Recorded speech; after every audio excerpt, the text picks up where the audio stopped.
We're gonna do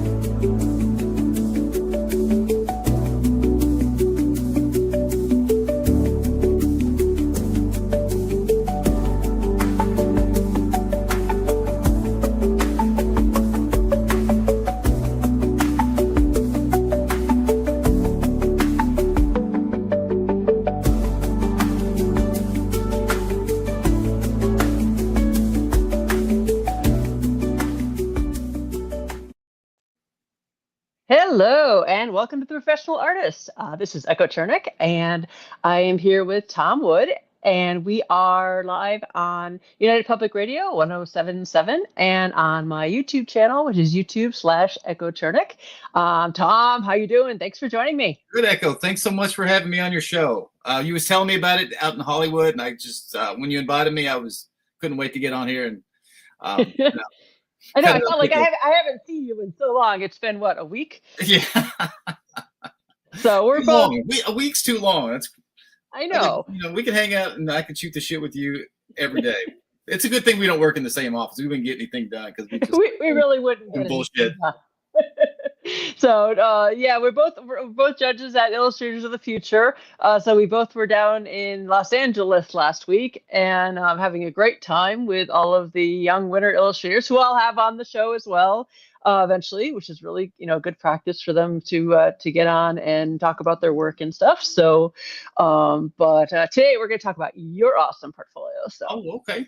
Fantastic. Oh, but so before we jump into that, I wanted to say that I thought that this year's crop of artists was fantastic. I mean, not only were they super talented, but they were so outgoing and open-minded to criticism and advice. I thought they were a really good crew.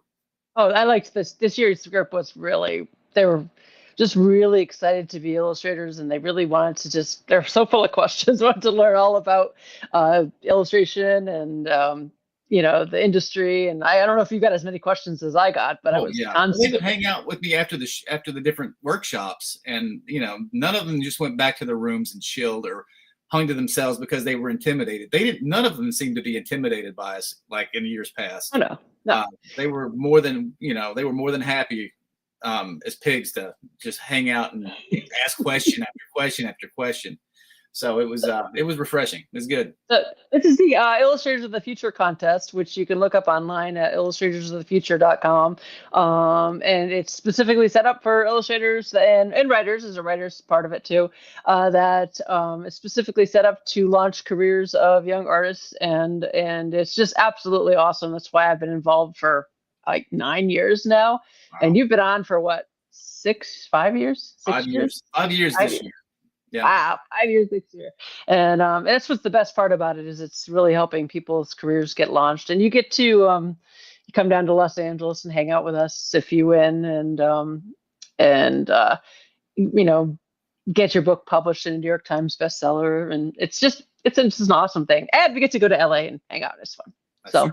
No, yeah, we always have a good time, and it's not all work too. Like we work hard during the day, and everybody gives it their all, and then we kind of get a chance to relax, and just sometimes, especially with Echo, running the show, we tend to get in trouble because we kind of do what we want, and we don't like. I'm the one who gets. That's right. You're the ringleader.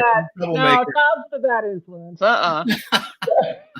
I find it easy to go and talk about illustration. I mean, I've been doing this forever, so I know so much about it. It's easy to get out of the studio and talk about it. I mean, I don't know about you, but I sit here and I work all the time. So to get out and speak to people is a nice break. It is. Of course, you do so many different things. I don't know how you do what you do. You do illustration. You run the Tom Wood float. You go out and dig poles, fence post poles. You take care of your cows. I mean, it's like a typical day for Tom Wood is what you do an illustration, go out, build a barn. Right.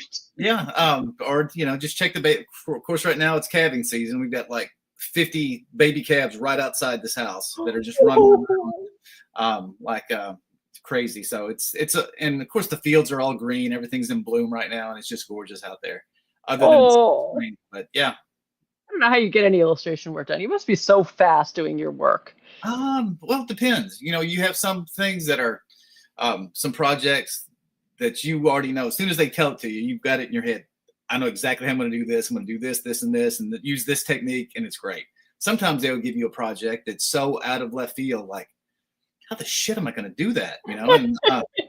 And then you have to sit there and sort of, work the project through your head. So when you start laying it down, there's a plan. You have some kind of plan on how to move forward with this. And sometimes those are fun, and they take a little bit longer, but coming up with a solution based on our 30 years of experience in the field, we'll come up with a cool solution. We'll pat ourselves on the back and get the job done. So hard. For those of you listening, you can go to tomwoodfantasyart.com, or you can come to the YouTube and YouTube /Echochernik and see his handsome face. Aw, you're like the Marlboro man there. I guess like I put my cowboy hat on. I might put your cowboy hat on, yeah.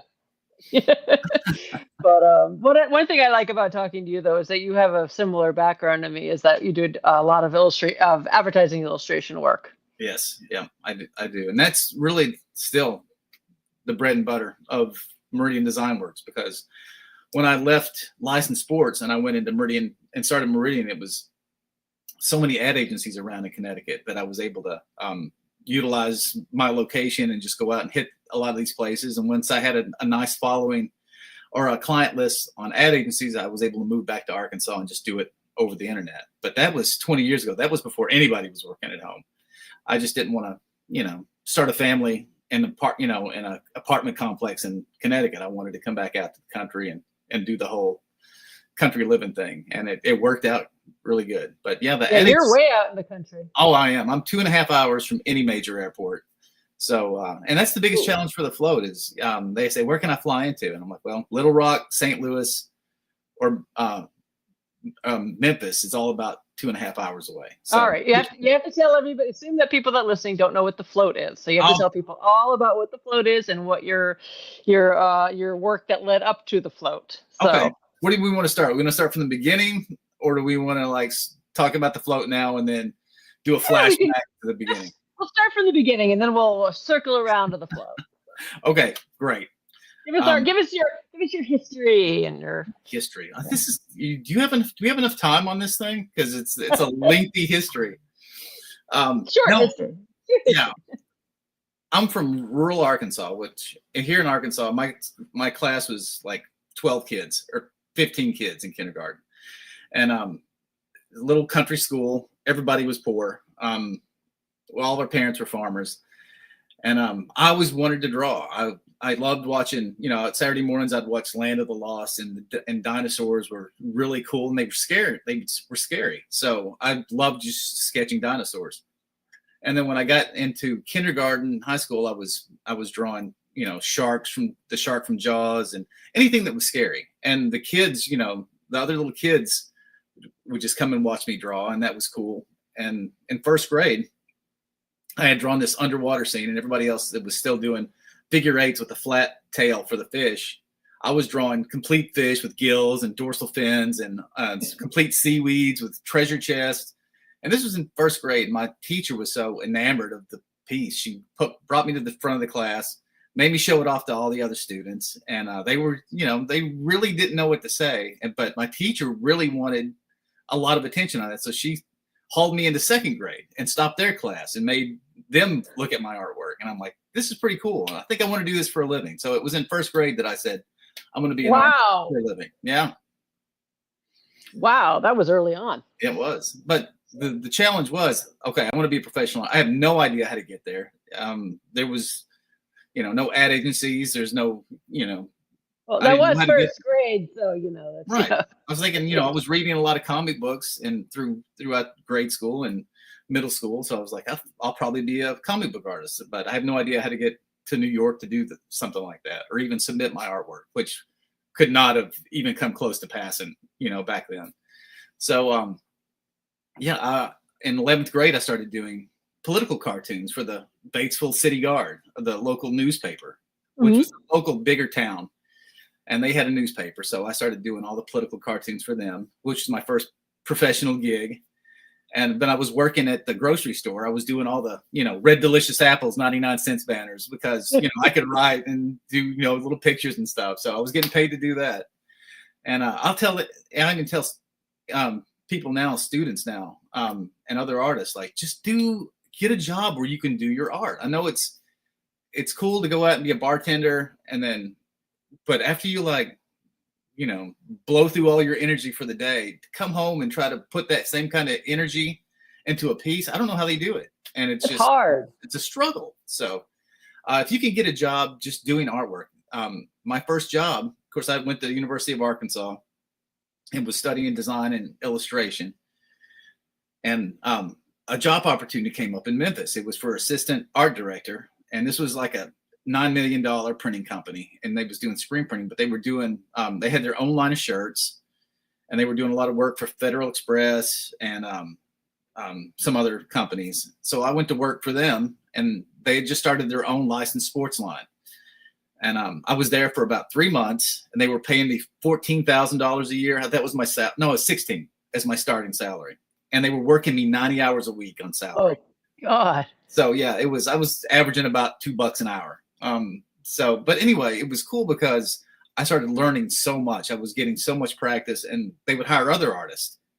And these other artists they would work for about a month, and they would say, F this, I can't do this, I'm out. I can't live on this schedule. So I was just seeing this, they just couldn't hang. And but if you hung in there, you would learn so much. And, I got so much experience, and I really see my skill level start to raise quickly. And what kind of jobs did they have you do? Well, like I said, I was doing anybody that wanted a contract shirt. It was doing stupid stuff like family reunions and stuff. Whatever people brought in the champion to have designed, you had to, like, switch gears and design something wholesome or something corporate or something. So that was a lot of good experience. And then when they started First Team All-America, which was their licensed college sports line, I started getting to do a little more fantasy-esque illustrations for the mascots, because I could take the Clemson Tiger and do my own version of it, do something really cool or comic booky or something. And it got received really well. They were selling great, and the line was doing good. So after doing that for about a year, Salem Sportswear, which was the biggest licensed sports company at the time, in 91, they sent a headhunter to recruit me, and I was 21 at the time. And they flew me up to Hudson, New Hampshire, or to Boston, and sent a stretch limo for me to pick me up. And of course, I was still poor as a snake, and never been on a plane, never, didn't know anybody up there. And I was riding the stretch limo, so I was like, this is the coolest thing ever. And they took me up there, and they interviewed me. They made me an offer right there on the spot. And then 2 weeks later, they said, you'll start in 2 weeks. So I just had to fly back to Memphis. I quit my job there and drove up there, and they were going to send a truck to get my stuff. So for 2 weeks, I just slept on the floor of my apartment and went to work every day. And while, eventually my furniture got there.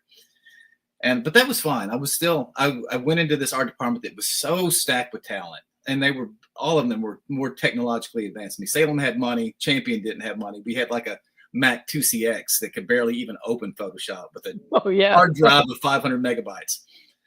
So it was archaic, but Salem had great computers. At the time, I was airbrushing most of my illustrations with a Pache airbrush and doing some, paintings, but it was just faster to do it with the airbrush. And then we used a stat camera, if you can remember those days. Oh yes, I remember pulling black line, key line work, and if there was any airbrushing, you would have to add a dot pattern to it so it could be burnt into a silk screen. Yep. So, that was my expertise, was screen printing, and it stayed that way for the next 10 years. I was at Salem for 3 years, and then I got recruited to be the art director of special events at Starter in Connecticut when I was 25. So I went to, and I had a team of 8 artists underneath me. They were all older than me and probably very bitter that this kid had been put in charge of them. But we took Salem, or Starter, from $3 to $33 million in just 3 years. But of course, the Bulls was certainly helping us. The Yankees were winning, and they had a big market. So we were designing shirts for New York, and we were designing Jordan repeat shirts. And we had license to do their imagery. So I was getting to do Jordan graphics. So yeah, if you watch, if anybody ever watched The Last Dance on Netflix, and you see him, celebrating with the trophy and stuff, wearing the shirt, that's my shirt. That's And so cool. yeah, and the hat, that's all mine. That is so cool. Yeah. So, and So good thing you like sports, I guess.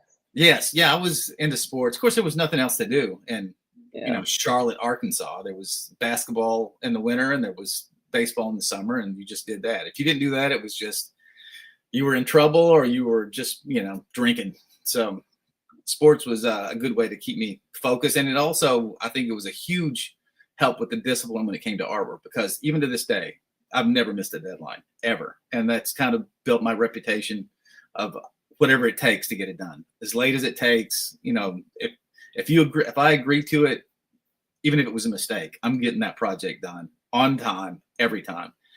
And that's just kind of the way I've dealt with my entire career. Good. So yeah, you get a reputation, it is. So it went from, after 3 years at Starter, which was so much fun, it was great. David Beckerman, the owner of Starter, decided he wanted to sell, because the jackets is what made Starter. Remember, the people were getting shot over jackets back in the 90s because they were so popular. People wanted them, and they were expensive. So anyway, the jackets is what built Starter. Even though we were profitable, the jackets were suddenly not popular, and the company was losing money, and he just shut it down and sent us all, had one meeting on the second floor.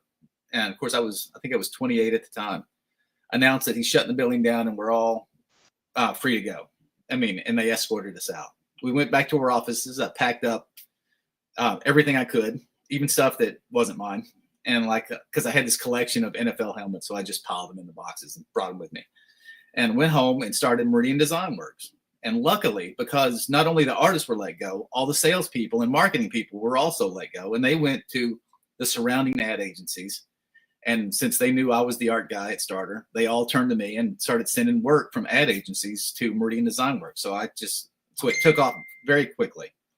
And so I was working on ad agency stuff, which was great. I enjoyed that kind of stuff for a while, but it wasn't, it wasn't exactly what I wanted to do. I wanted to do fantasy artwork. That's what I grew up wanting to do. And I just wasn't sure how I was ever going to get to that.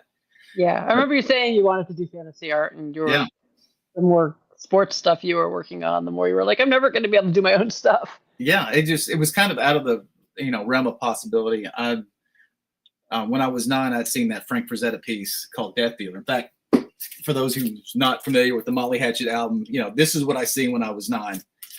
And I stared at it for 2 hours while Mom was grocery shopping. But that was like, this is what I want to do. I don't want to draw 50 panels on a page and do a graphic novel or a comic book. I just want to do the covers. And so those are the most compelling pieces to me. The stories were great, but the covers I would just study probably longer than it took me to ever read the comic book. Right. So anyway, after doing Meridian Design Works for 5 years, in 2005, there was a competition that one of my ex-coworkers told me about, and it was from Trends International. They were having a competition for a dragon, and if you design this dragon and it won, they would put it in Walmart and they would give you 15% royalty on it. So I said, what the hell? I'll do a dragon. I've been wanting to do one for years. And so I did it. It won. It went into Walmart and it's sold super well. And of course, Trends came back and said, we need another one. And it sold well, and it just continued. And before you knew it, I had like 6 or 7 dragons and fantasy pieces, and they were wanting vampires because Twilight was big, even though my vampire looked nothing like Edward. It was, more Nosferatu-ish and Not scary. shiny? Yeah. No, it wasn't shiny or glistening in the sun, I can assure you. And werewolves, which I didn't draw big dogs either. I wanted Wolfman stuff that we'd grown up, with. And so it was fun doing it, and it was profitable. So that was like, okay, let's just start Tonwood Fantasy Art.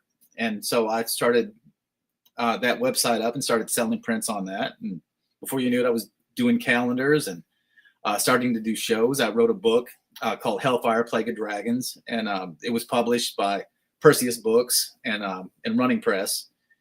And it went into all the stores. So it was like, all of a sudden, I went from no chance of doing fantasy art to all of a sudden, in the blink of an eye, there's a fantasy career that's viable and, I'm doing it. I'm in the middle of it. And That's what you wanted to do. So yeah, how did it get there? It was just fate kind of opened some doors, and all of a sudden you're in it, and run with it or say no, because these doors open up to everybody in this career. And if you're in a position to be able to walk through it, then, and it's what you want to do, then do it. Because, these opportunities, it took 20 years before the opportunity to do what I wanted to do actually appeared.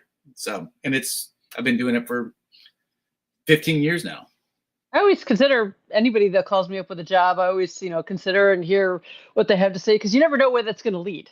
Right. Like, what can this lead to? What can I end up doing? See this piece, which is, it's very similar to fishing. How many poles do you want to throw out in the water, and what are they going to catch? So, which is what keeps you busy when time gets a little bit thin. You could be like, all right, well, I can look for advertising work and I look for fantasy work, and you got a whole bunch of stuff going on now. Right.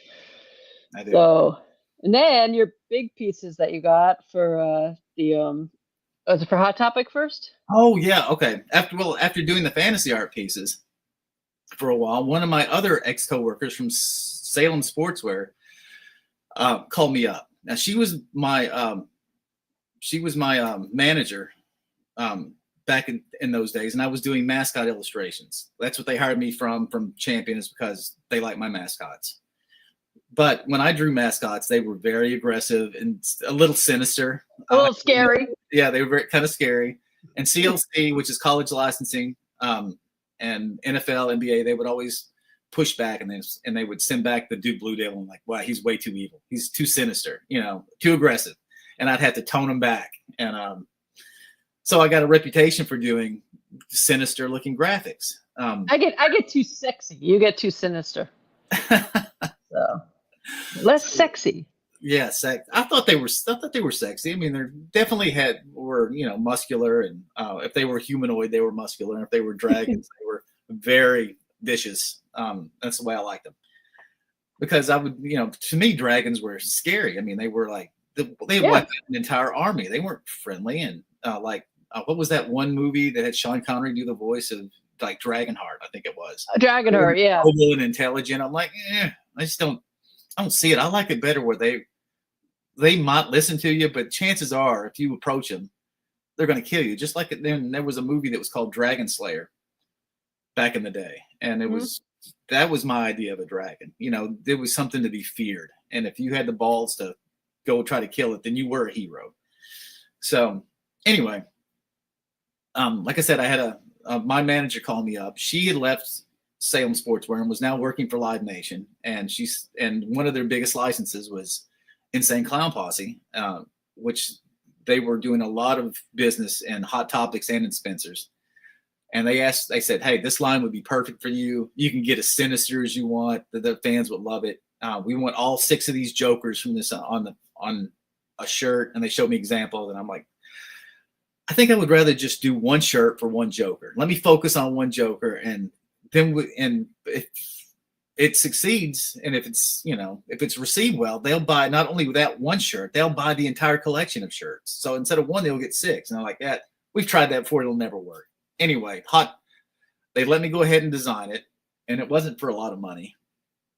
I don't know. It was like, I don't know, $700 a piece, something like that. It wasn't much. Anyway, I did all 6 Jokers, and they submitted it. They put it out there for sale, and then Hot Topics seen it, and Spencer's seen it, and then they got into this huge bidding war to have it in their stores.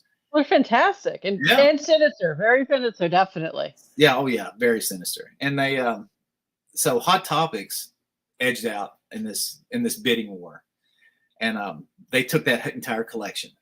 So Spencer's, being completely butthurt about the whole thing, contacted Live Nation, and this was right after that. I mean, this was literally a week after Hot Topics had beat him out, and they contacted Live Nation, says, we don't want anything, we don't want to bid against anybody, we will pay whatever it takes. We want Tom Wood, we want our own Tom Wood ICP line, and as soon as possible, because we want to get it out and compete against Hot Topics. So that Live Nation called me up, and they told me how great it was, how everybody loved it, and they want me to do this entire line. And I said, okay. knowing that they probably shouldn't have told me how successful it was, because now I had a lot more leverage to deal with. And now it was like, okay, you're going to pay me this much money per piece because you want it better. I'm going to have to put more time in it. My name goes on it on every shirt. And they didn't like that idea. No, they said absolutely not. We do not allow any artists to put their names on the shirts. And then that's when I had, my big boy moment. And I just told them, even though I really needed the money, didn't need it, but I really wanted the money. I said, well, then you can't have it. And they said, well, we'll talk about it. And about 2 hours later, they called back and they said, okay, you can put your name on it. So that line got finished in about 3 weeks, all 6 pieces and a back design. And Hot Topics bought it and it went into the stores. And so in the summer of 2009, everybody was wearing Tom Wood artwork. And I see my socials go from, 3,000 to 12,000 very quickly. And it was mostly juggalos, the fans of ICP that were just so into these shirts. Oh yeah. So for the next 3 years, Live Nation kept coming back and they, were paying my exorbitant amounts of money. But I had knew other artists that were working for Live Nation, and they would call me and they would say their directives from Live Nation was, we want you to do an ICP piece and we want you to make it, look at Tom Wood style, emulate that style. And good luck with that. Yeah. I mean, they tried, but it was, you could tell there was a difference. And also the fans of ICP could tell the difference, and they kind of rejected that stuff. They kind of figured out what was going on, that I was kind of getting my legs cut out from under me by Live Nation. And they certainly did not like that, and the sales showed it. So Live Nation had to come back to me and continue working with me to placate the fans. Yeah, they're pretty loyal, that's for sure. They are. I met one of them. I was playing a video game, and I met one of them, and they knew your work, and they're like, "Oh my God, Tom Wood?" And I'm like, "Yep." I'm just playing this video game, chatting with this guy. So they're definitely loyal. So, but yeah, so I was doing that for a few years, and then Psychopathic started reaching out directly to me and working with me and just sort of cutting Live Nation out of the whole process. So I'd done a couple graphics for their Missing Link album, and then Rob Bruce, the president of Psychopathic, wanted to do a new board game called Into the Echo Side that had 350 cards in it. So I was like, yeah, this is great. I can't wait to meet the other team of artists that are going to work on this with me. And he said, no, it's just you. And also we've got 3 months. Well, no, we've got 7 months to get it done because we want to release it at the Gathering, which is their big 4-day music festival. And so for the next 7 months, I did nothing but just work on this game, and finally got it done. And how many pieces was it? It was like 350 pieces. Oh my God. Probably, I don't know. I mean, 350 cards in all. I'd say there was probably 200 individual illustrations in it. And then, of course, the board design, the box design, all the information that had to be laid out on it, the actions, the points, the cost, and all that stuff was all laid out on there, which I was happy to do. I didn't want to hand my artwork over to somebody else that was going to, fumble it at the 1 yard line. Yeah.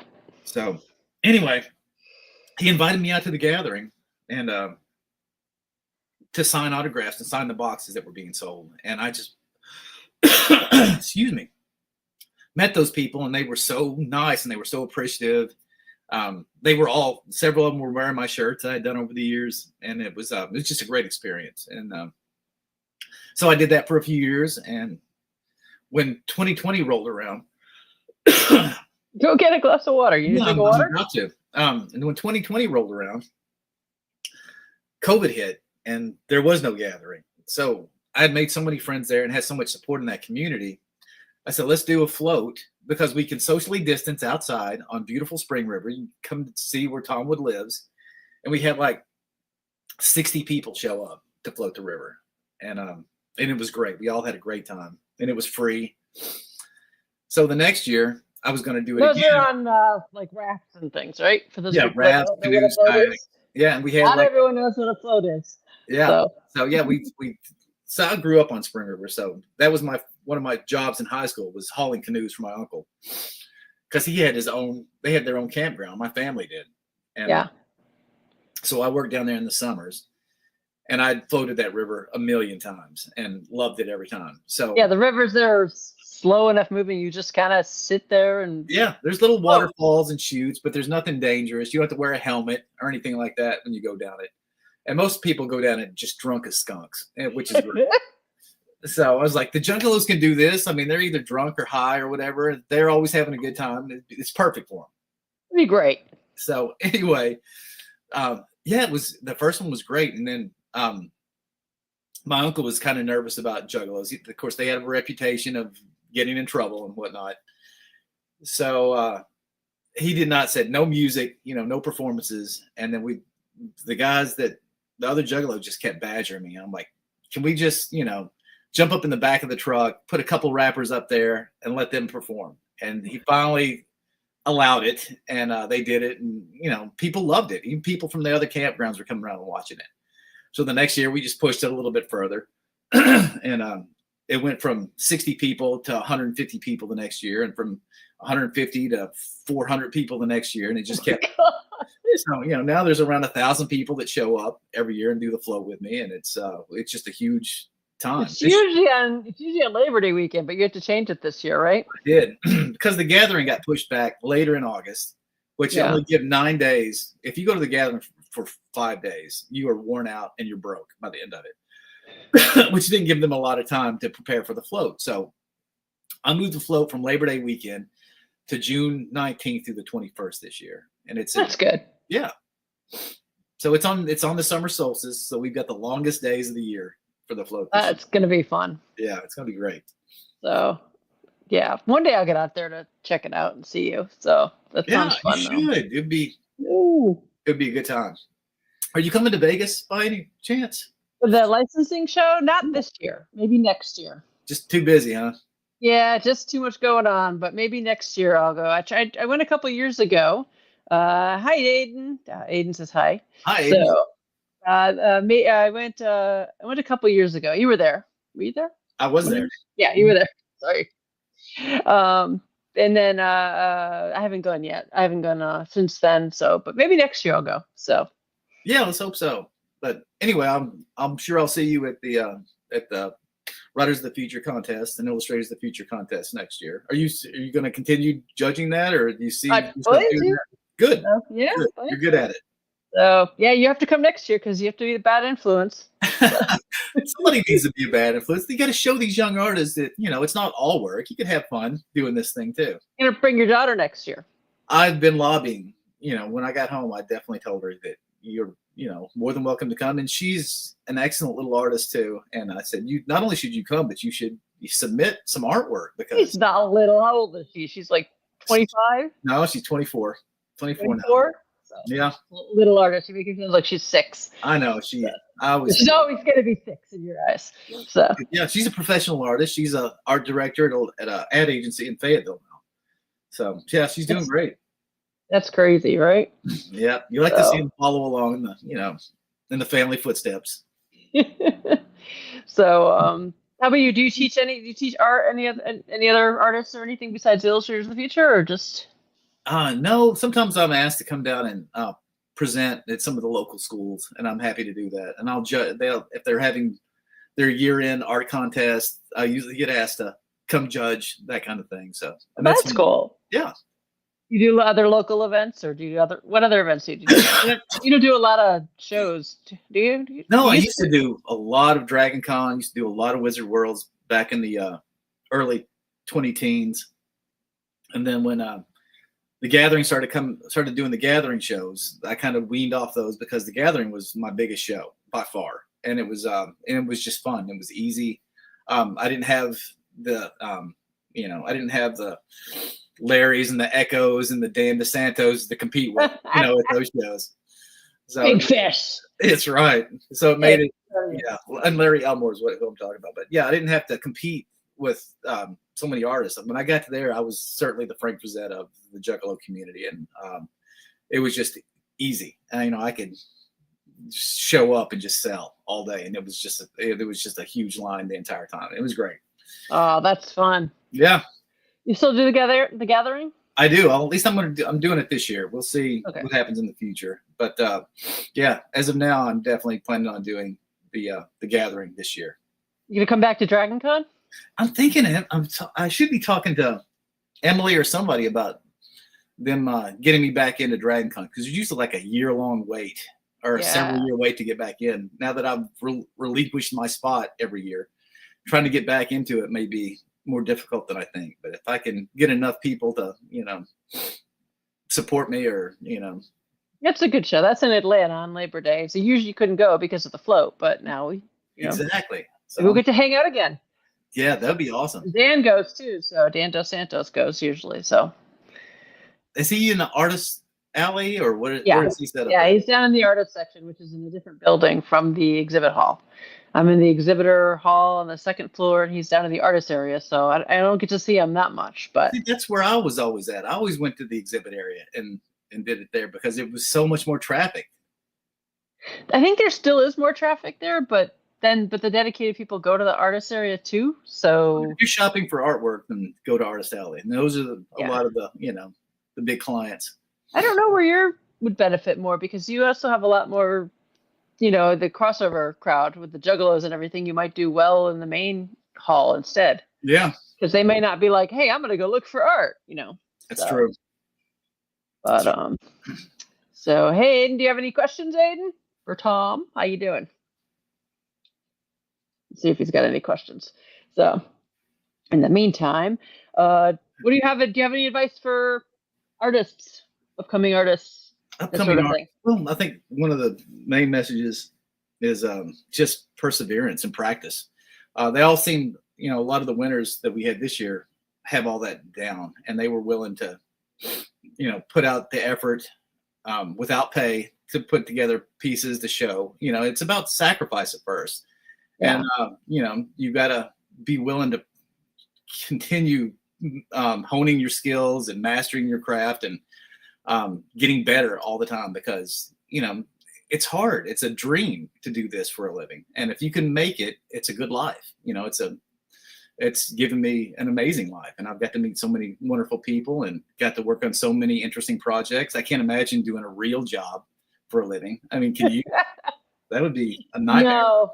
I've never liked working like day jobs. It's grueling. It's just like, by the end of the day, I'm like, I hate this so much. Yet I'll sit here and I'll paint for 15 hours and be like, oh, it's fine, But the whole 15 hours goes by like it's, just a couple hours, because you'll lose yourself in that painting, and you'll hit a stride, and everything's just working, and you're making so much progress, and before you know it, you've burnt 8 hours or 10 hours, and you want to keep going, but you're like, oh, I'm so tired, I can't see straight. Yeah, why aren't my fingers working anymore? They're all cramped up and stuff. So I've been there many times. Look to the right, I can't see things.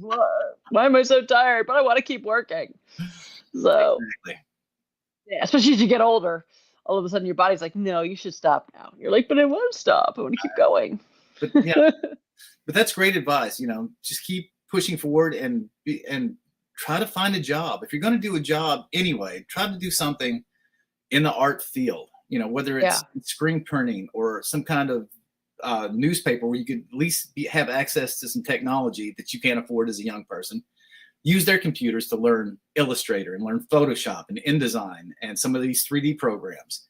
I think and while you're getting paid, even if it's a small amount, you're seeing your skill level continue to raise. Oh yeah, no, that's what I tell people too. So try to get something in the design field of some sort. Oh geez, my early jobs were, I had I worked at an ad agency as an intern, pulling stats and doing all those things. Mm-hmm. I think I worked at a gift shop. I was like, doing hand lettering on the side, people's names on the sides of gifts and stuff like that. I worked at a Jewish bakery just because that sounded fun. So making like arugula and stuff. So that's kind of an art form. It's an art form. Just ended up with all kinds of calligraphy. I did calligraphy for a while because I'm like, calligraphy, I can do that. That doesn't seem that hard. So I bought a calligraphy vet, practiced it, and did a bunch of wedding calligraphy during college for a long time. So that's when people used to get their wedding things done by hand.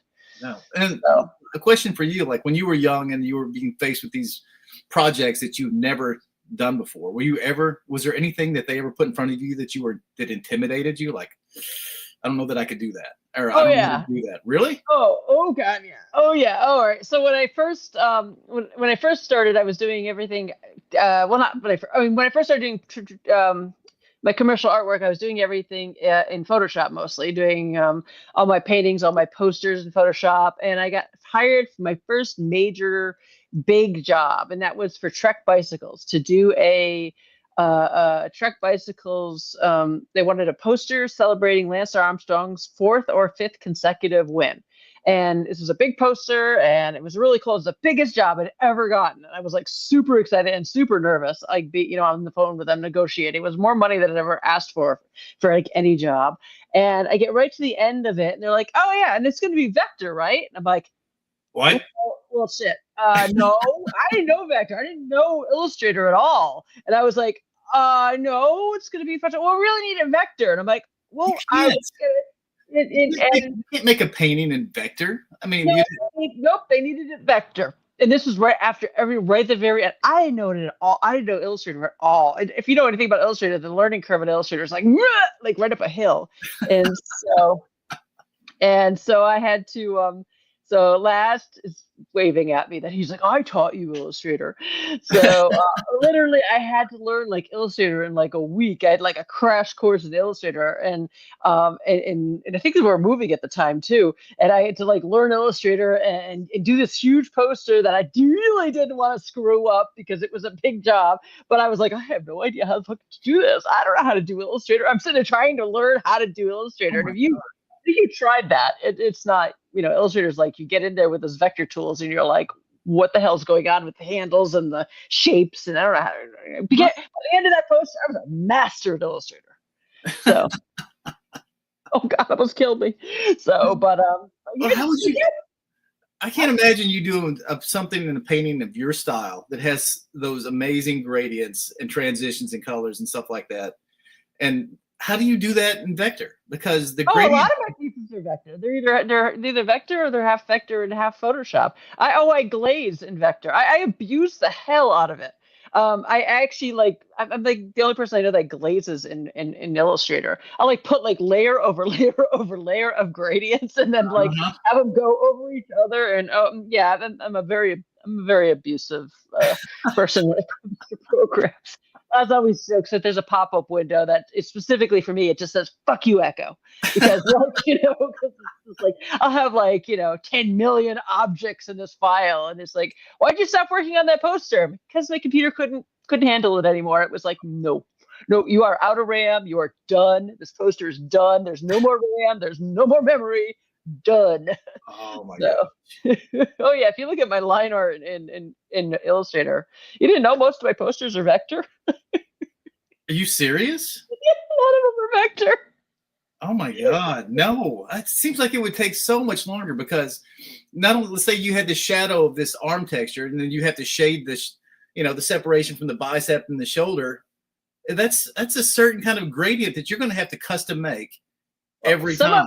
Some of us don't have 150 head of cow to take care of. So, you're taking care of your cows. I'm doing like all the little pleats and. I'm just saying it would be done, but it would take you so much longer in vector to do that. It would be easier just to do it at, in raster at 600 DPI full size, and it'll be big enough for any usage they'll ever need it for. I don't see why they would ever need it to be a vector graphic. It makes no sense. Was big too. It was a big poster, but now I'm a master at it, so I can do anything, and I can do anything in Illustrator. That's awesome. So, yeah. It says Illustrator does not have a learning curve; it has a learning cliff. That's pretty much right. It is a learning cliff. So, and he also wants to know: do you do all your work in the studio, or do you like getting out into nature, architecture, and produce in situ? No, I do almost everything here in the studio. This is definitely my comfort level. I'm surrounded by my artwork. There's no windows down here to let me know the beautiful day that I'm missing. So it's kind of like the casinos in Vegas. I just can stay down here and just work until I pass out. and that's, until I'm tired, without wondering what I'm missing. You're a late night person. You stay up late. Yeah, I do. So no, not me. I'm an early morning person. I'll go to bed early and I'll get up at like 2, 3 in the morning when I have a deadline, and I'll start work then. Oh, how do you sleep knowing that deadline's still looming in the background? I just go to bed early. I'll go to bed at like 7 or 8, and I'll get up at like 1 or 2, and then I'll start work then. So you have a comfort level knowing I'm giving myself enough time to finish this deadline. Okay. Yeah, it's like, and when I'm really on deadline, I'll sleep for like 4 hours at a time, like the way Da Vinci used to do it. You do like the Da Vinci method, where you sleep for like 3 or 4 hours, and then you like work for like 8 hours, and you sleep for like 3 hours, and you work for 8 hours, you sleep for 3 hours. It's like you just take these power naps. Oh my God. I did but I did, after a couple of days of that, seriously, I was doing the what do you call it? The job for Doctor Who sleeve. We were in Calgary, and I had to do a Doctor Who tattoo sleeve, and I had to do it over this weekend. And the two of us, I worked on it, Laz and I worked on it together between that and doing Calgary Comic-Con. So I would sleep like 2 hours, go do the show, come back, sleep for like half an hour, go work on this illustration. And by Sunday, I swear the language center in my head had shut off, because this woman comes up and she starts talking to me, and I know she's talking in English. I'm looking at her and I am not understanding a word she's saying. And I'm going, oh, I know she's speaking in English, but I couldn't process anything she was saying. I was like, okay. That is just not going through my language center, because apparently that is just shut off. So it was brutal. So, but that's what you do when you're working on a deadline. You had a deadline. It had to be done by Monday morning, and then I had to be sent from there to London. So here we are breaking down the show, and Laz is coming in to remind me that we had a sick kid at the same time that weekend. But here we are breaking down the show, and I have sent it off to BBC America, and then they had to send it to London to get it approved. And we're packing up the show, and then they finally sent me an email saying that it was a perfect representation of the brand according to London. I was like, oh, thank God. Oh my God, I can sleep now. So then we had to drive to Columbus after that. So. Oh wow. Yeah. Does it seem like it slowed down a little bit for you? It's not the hectic days of you sort of building your brand and your. Yeah, not as hectic as it was then. That was crazy, especially on the road during the summer, because I used to work when we were on the road. It has slowed down some, and I could do a lot more of my own work now, which is nice too. Yes. So, yeah. How about you? You do a lot of your own work? Yeah. I mean, it's actually, I've not built a lot of new pieces for Tom with Fantasy Art, because I've got so many contracts, like professional or commercial contracts, that I have to take care of. Because back in the day, when we were doing ad agency work, we would almost be scared to leave, the studio, because we didn't want to miss a call or an opportunity.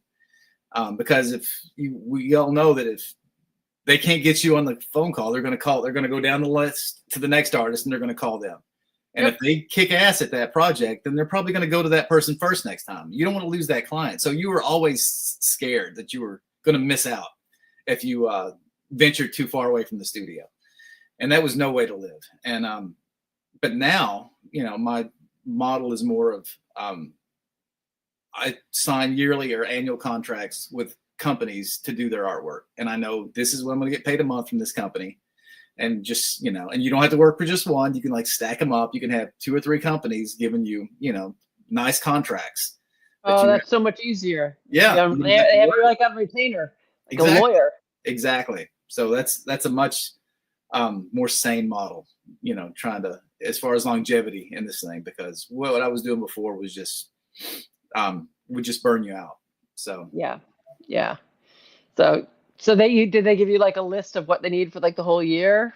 No, not for the whole year. It's just pretty much, it's almost weekly. And of course that, what their timelines are as far as release dates for their fall line or their spring line, or they're going to be releasing this new model of fishing pole or whatever that you're going to be designing for them, or they want graphics for. So you've got, some time to get everything squared away, presented and approved, into production, sent to China and stuff like that. So, and after you've done it for a year, then you've kind of got your own calendar. You've figured out what you got to have done to make sure that you're never behind the 8 ball. So Yeah.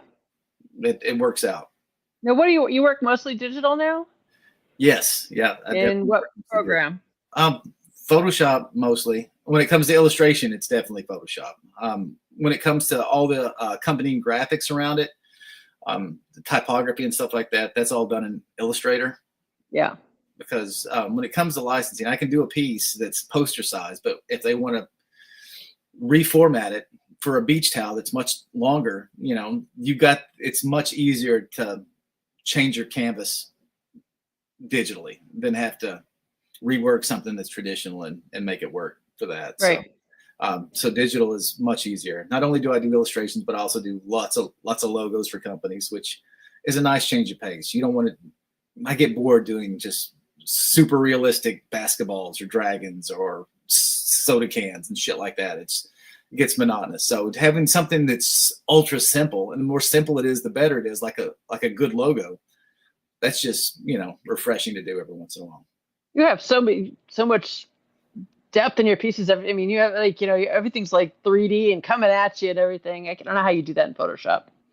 Really? So I don't. Way to do it is in Photoshop. I guess because I'm an Art Nouveau artist, everything I'm a little more flat. I can't imagine the 3D-ness just out of my head. So. Well, this is before 3D even. Most of my stuff that looks 3D, that's there was no 3D programs that was doing that. You just paint it that way? Yeah, just paint it that way. Paint it as you would see it, as you've seen it in your head. When I was getting into the fantasy stuff when I was a kid, when I was a big fan of Frazetta and I started reading the Robert E. Howard series, the Chronology of Conan, all those books, Frazetta would do the covers, but there would be so many of these cool fight scenes in there that just needed to be illustrated. I just needed to see what they looked like. So I would paint those just for practice. Oh, cool. So yeah, that's good practice. Rose Catherine Kahn says hi. Hi, Rose. Hey, Rose. Yeah. Rose, are you going to go to Vegas in, I guess, a couple weeks? So Tom's going. So yeah, it's like a month, something like that. Yeah, something like that. Rose usually goes. So we're all with the same licensing agent. So that's right. Yeah, Rose does fantastic work. I think she was working on a puzzle. Yeah, the big one came out, or at least I saw it on your website, Rose. I saw the big puzzle with all the panels. It's gigantic. Yeah. Oh yeah, that's right. She has a 14-month-old. So bring the 14-month-old with you. They're fine. They'll learn. It'll be great. Now, that whole team. It's funny because when I go to the licensing show, it's me and about 7 other women. And it's funny because, all these girls are so talented and they're great. And the fact that they've got into fantasy artwork, because when I was, growing up, it was me and a bunch of nerds playing Dungeons and Dragons. I was just as nerdy, but, I was still into sports. But, I love that stuff. But it was all guys. Girls didn't have any part of it. And the fact that, look at our class this year at Writers of the Future. It was probably 80% girls. Yeah. Yeah, there was more women than men, so that's definitely it's good. So I'm just proud to see that it's not such a male dominated thing. It's the girls are badass at it, so I'm proud for them. All right, we got like 2 minutes left, so I want you to impart all of your wisdom, all of it. All of it. 2 minutes. That's a tall order. I guess, shit. Don't put me on the spot like that. All right. Well, that's 30 seconds. So, well, okay. I'm going to tell all the artists out there: don't be afraid to go for it. It's not. It's not so scary to do this thing, and being rejected on your first attempts. It's not the worst thing in the world. Just get out there and show your work. And find a niche that you love and that there's an opening in the market for, and just go for it. Yeah. You may not strike gold the first time, but it might take you 10 years to get into fantasy art. Exactly. Right? Or 15 in my case. So, just go for it. And you'll see some doors if you just keep pushing. Doors will open. I promise you. Doors will open. Yep. I always tell them just ask, right? I send out letters to people all the time. I'm like, hey, here's my art, Yeah. People are like, oh, don't cold call. I'm like, why not? Worst they're going to do is say no. I mean, you never know what you're going to end up with. So, So All right. I think that's the best piece of wisdom that I can give to the kids these days. So That's pretty good wisdom. Yeah. So, all right. So they can find you at tomwoodfantasyart.com or at the Float. And then your commercial work is at Meridian. What is it? Yeah, Meridian Design Works, and that's, there's lots of clients like Pepsi, NBA, Frito-Lay, NFL, all the leagues I've done work for. Pilot Pen Tennis, lots of colleges and baseball teams, and just a series of different products and book covers that I've done. So yeah, you can see that on the commercial site, which is meridiandesignworks.com. If you want to see a lot of my work that's on my fantasy artwork, you can go to tomwoodfantasyart.com. You can peruse the library. You can even buy prints and canvases or even giant woven blankets off that website. So cool. Yeah, you should. Definitely. So, all right. Well, thank you for being on, Tom. And you're welcome. Thank you for having me. You again soon. So, and you've been listening to The Professional Artist on 107.7 United Public Radio. And I'll see you all next week and keep creating. Thanks, Tom. Bye. Talk to you soon.